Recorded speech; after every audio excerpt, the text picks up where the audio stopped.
வணக்கம் வந்தனம் நமஸ்கார். So welcome to NT talks. இன்னைக்கு நம்ம என்டி டாக்ஸில் என்ன வீடியோ பார்க்க போகிறோம் அப்படின்னு சொன்னால், உங்கள் வீட்டில் சின்ன குழந்தைங்க இருக்காங்களா? சின்ன குழந்தைங்க கூட இல்லைங்க, பசங்க பிள்ளைய கூட இருக்காங்களா? அவங்க வளர்ந்துருந்தாலும் கூட பரவாயில்ல.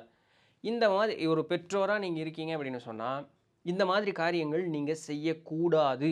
கண்டிப்பாக கூடாது. அப்படி செஞ்சீங்க அப்படின்னு சொன்னால், உங்களுடைய சின்ன வயசில் இருக்கக்கூடிய குழந்தைகளானாலும் சரி, அவர்கள் பெரியவர்களானாலும் சரி, அவர்களுடைய மனோநிலை பாதிக்கப்படும். அவர்களுடைய வாழ்க்கையே பெரும் கேள்விக்குறியானதாக மாறும். இதெல்லாம் எனக்கு தெரிஞ்சு இன்னைக்கு கால சூழலில் ஆல்மோஸ்ட் எல்லா குழந்தைகளுக்குமே பெற்றோர்கள்னால தரக்கூடிய ஒரு மனதளவில் ஏற்படக்கூடிய ஒரு துன்பம் இன்னைக்கு வரைக்கும் எங்கள் வீட்டில் நடந்துக்கிட்டு தான் இருக்குது. இன்னைக்கு வரைக்கும் சின்ன வயசுலேருந்து நடந்தது இன்னைக்கு வரைக்கும் நடந்துக்கிட்டு தான் இருக்குது. இது மாதிரி தான் நிறைய பெற்றோர்கள் இருக்கீங்க அப்படிங்கிறதுக்காக தான் இன்றைக்கி உண்டான வீடியோ. ஸோ நீங்கள் நல்லது தான் சொல்கிறீங்க, நல்லதுக்கு தான் சொல்கிறோம், அதுக்குன்னு ஒரு விதம் இருக்குது சொல்கிறதுக்கு அப்படிங்கிறத புரிஞ்சுக்கணும். ஒன்று ஒன்றா சொல்லிகிட்டே வரேன். இது கண்டிப்பாக இது எல்லாருமே பண்ணுறது தான். ஒன்றா நம்ம பண்ணுவோம், இல்லை நம்ம அனுபவிச்சிருப்போம். இது ரெண்டில் ஏதாவது ஒன்று நடக்கும். சரிங்களா? நம்ம அனுபவிச்சதை நம்ம திரும்ப நம்ம குழந்தைகளுக்கு கொடுத்துக்கிட்டு இருப்போம். ஸோ பாருங்களேன், ஃபஸ்ட்டு எடுத்தோடனே நீ நல்ல பையனே கிடையாது, நீ நல்ல பிள்ளையே கிடையாது. எடுத்தோடனே ஒரு குழந்தை ஏதாவது ஒன்று பண்ணியிருக்கும், வாயை திறந்தா நீ you're a bad girl, you're a bad boy. இன்றைக்கி தான் எல்லாம் born and brought up and British family ஆயிடுச்சே.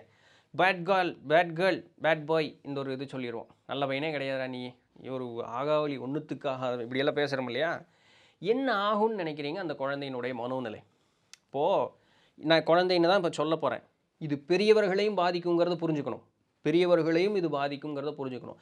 ஆனால் குழந்தையிலேயே இது இப்படி மனசில் பதிஞ்சிருச்சுன்னா, அந்த குழந்தையினுடைய வாழ்நாள் முழுக்க அது எந்த விதமான காரியத்தையும் ஊக்கத்தோடு செய்யாது.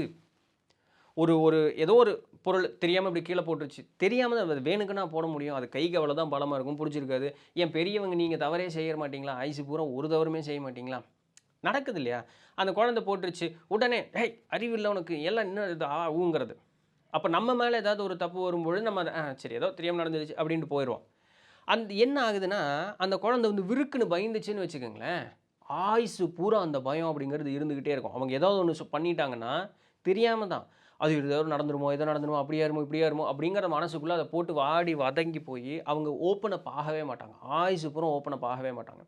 இதில் கெட்ட பையன் கெட்ட புள்ள அப்படின்னு சொல்லிகிட்டே இருக்கணும்னு வச்சுக்கோங்க. விளையாட்டுக்கு கூட சொல்லக்கூடாதுங்க.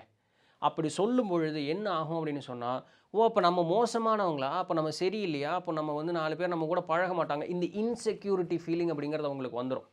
நல்லா புரிஞ்சுக்கணும். இந்த இன்செக்யூர் ஃபீலிங் அப்படிங்கிறது வந்துடும். குழந்தைகள்கிட்ட எப்படி பேசி பழகணும் விளையாடணுங்கிறதுலேயே ஒரு அர்த்தம் இருக்குது. ஒரு பொம்பளை ஒரு குழந்தைய முத்தம் கொடுத்துக்கிட்டே இருந்தது. அந்த குழந்தை அழுகவே ஆரம்பிச்சிருச்சு. அது சைக்கோ மாதிரி அந்த குழந்தைக்கு முத்தம் கொடுத்துக்கிட்டே இருக்குது, அது அழுகிறது கூட பார்க்காம. இந்த மாதிரி இது கேட்டால் என் குழந்தைய நான் கொஞ்சறேன். இது இது இது இது நியூசன்ஸ். இதெல்லாம் இன்றைக்கி நிறைய பேர்த்துக்கு தெரியறதில்ல. என்ன பண்ணுறது? இது ஒன்று. ஸோ அந்த கெட்ட பையன் கெட்ட புள்ள அப்படின்னு சொல்லுவாங்க. அவங்க மனசுக்குள்ளே ஒரு இன்செக்யூர்டான ஒரு ஃபீலிங் வந்துடும். அடுத்தது, நீ ஒரு முட்டாள், யுவர் ஸ்டூபிட், நீ ஒரு முட்டாள் அப்படின்னு சொல்லக்கூடியது.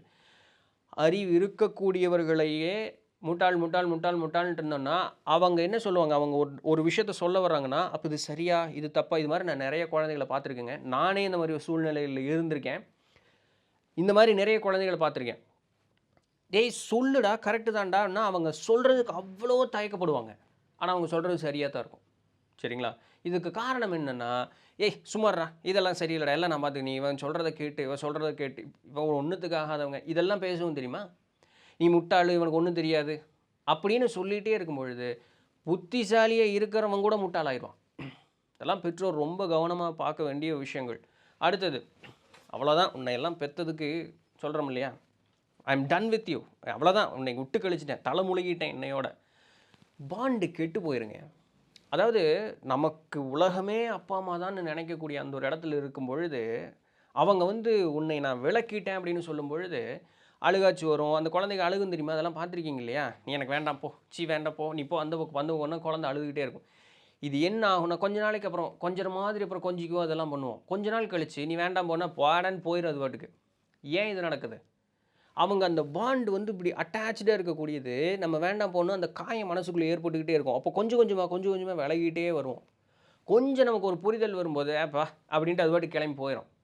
பெரியவங்களாகும் பொழுது அப்படியே ரிட்டன் பெற்றோர்களுக்கு திரும்ப வரும். எனக்கு உன்னை பிடிக்கல, நீ எனக்கு தொந்தரவாக தான் தெரியும், பிடிக்கல அப்படிங்கிற ஒரு இடத்துக்கு அவங்க கொண்டு வந்து நிறுத்திடுவாங்க. இன்றைக்கி ஏன் சும்மா இப்போ முதியோர் இல்லாமலாம் நிறைய வந்திருக்குன்னு நினைக்கிறீங்க? இல்லை இப்படி தான் சரிங்களா. ஸோ அதனால் நான் உன்னை தலை மூடிக்கிட்டேன், எனக்கு வேண்டாம், நீ வேண்டாம், உன்னை பெற்றதே வேஸ்ட்டு, இந்த மாதிரி எல்லாம் இந்த வார்த்தைகள் எல்லாம் பயன்படுத்தி மனம் நோகடிக்கிறது அப்படிங்கிறது இதுதான். மனதை காயப்படுத்துவது, புண்படுத்துவது, நோகடிக்கிறது அப்படிங்கிறது எல்லாமே இதுதான். நல்லா புரிஞ்சுக்கங்க. ஒரு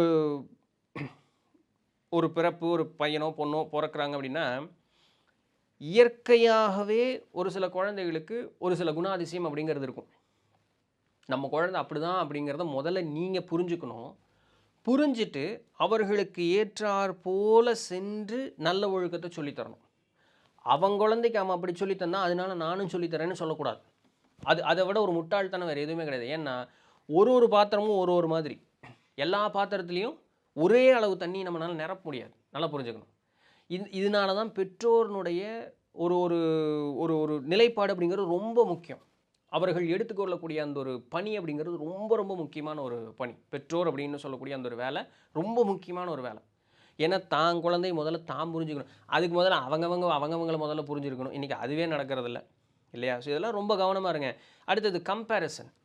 அண்ணன் மாதிரியோ, அக்கா மாதிரியோ, தங்கச்சி மாதிரியோ, தம்பி மாதிரி ஏன் அவங்கள மாதிரி இருக்க மாட்டேன். தவர் எழுத்து விட்டு ராமசாமி பையன் எவ்வளோ அது இருக்க, நீ எந்த இருக்கிறிய எரும மாடு. பேசுகிறமா இல்லையா, பேசியிருக்கமா இல்லையா. எதுக்கு இந்த கம்பேரிசன்? உங்களை கம்பேர் பண்ணால் நீங்கள் ஒத்துக்குவீங்களா? ஆமாம், அவங்க அப்பா பணக்காரன், நீ எந்த இருக்கிற எப்பிச்சக்காரன் நான் உன் பையன் கேட்டான்னா எப்படி இருக்கும்? ஒத்துக்குவோமா அது? நம்ம உடனே வண்டியாக டயலாக் பேசுவோம். நான் படிக்கும்பொழுது அந்த லேண்டன் விளக்கில் படித்தேன், அப்படி இப்படி 10 கிலோமீட்டர் நடந்து போயிட்டு வந்தேன், டவுசர் தான் இருந்தது, இதெல்லாம் பேசுவோம் இல்லையா. அப்போ நமக்கு குத்துதுன்னா பையனுக்கு அப்போ குத்தாதா, பிள்ளைக்கு குத்தாதா? இந்த கம்பேரிசன் பண்ணும் பொழுது இதெல்லாம் நம்ம ஒரு நாள் யோசிக்கிறதே இல்லை. நம்ம அவங்களுக்கு நல்லது சொல்கிறாங்க, அப்படி உத்வேகம் இது பண்ணுறாங்க. உத்வேகப்படுத்துறதுக்கு பல வழி இருக்குது. இப்படி தான் உத்வேகப்படுத்தணும்னு அவசியம் கிடையாது. நான் திரும்பவும் சொல்கிறேன், எல்லா பாத்திரத்துலையும் ஒரே மாதிரி தண்ணி நப்ப முடியாது.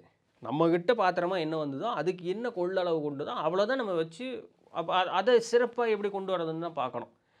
பக்கத்து வீட்டுக்காரன் ஃப்ரிட்ஜ் வச்சுருக்கேன், நம்ம ஃப்ரிட்ஜ் வாங்கணுங்கிற அவசியம் இல்லை. ஆனால் பண்ணுறோம் இல்லையா, அந்த மாதிரி தான் குழந்தைகளையும் நம்ம வளர்த்திக்கிட்டு இருக்கோம். ஸோ அதனால் அந்த கம்பேரிசன் அப்படிங்கிறது ரொம்ப தப்பு. ஒரு காரியம் செய்ய முற்படும் பொழுது இதெல்லாம் உன்னால் முடியாது, நீ ஒரு ஆகாவளி அப்படிங்கிறோம் இல்லையா. அது எவ்வளோ ஒரு ஒரு மோசம். உங்கள் குழந்தை நல்லா இருக்கணுங்கிற ஒரு எண்ணமே உங்களுக்கு இருக்கவே இருக்காதா? இல்லை, அவன் ஒன்று செய்ய வரும்பொழுது, இல்லை அந்த பொண்ணு ஒன்று செய்ய வரணும், இப்படி ஒன்று யோசிச்சிருக்கீங்க, இப்படி செய்ய வரும்பொழுது அவன் பெரியவன் பேசத்தான் செய்வேன், அவனால் ஒன்றும் லாய்க்கு இல்லை அவங்க முன்னாடி. அப்போ என்ன ஆகும்னு நினைக்கிறீங்க? 2 நிகழ்வு நடக்கும். ஏய் பார்த்துக்கிறேன்டா, அப்போனா அம்மாவா நீ உன்னை பார்த்துக்கிறீரு அப்படின்னு சொல்லி அவன் செஞ்சு சாதிச்சு காட்டிடுவான். சாதிச்சு காட்டினதுக்கப்புறம் அவங்க கண்ணுக்கு நீங்கள் ஒரு போட்டியாளனா மட்டும்தான் தெரிவிங்க, எதிரியாக தான் தெரிவிங்க. நீங்கள் அவங்களுக்கு வந்து நல்லது செஞ்ச மாதிரி அவங்க கண்ணுக்கு தெரியவே மாட்டீங்க. நீங்கள் உடனே டைலாக் பேசலாம், சரி எங்கே இருந்தாலும் நல்லா இருக்கட்டும், நான் சொன்ன மாதிரி கேட்டு ரோசப்பட்டா, இதெல்லாம் சும்மா சப்பக்கட்டு.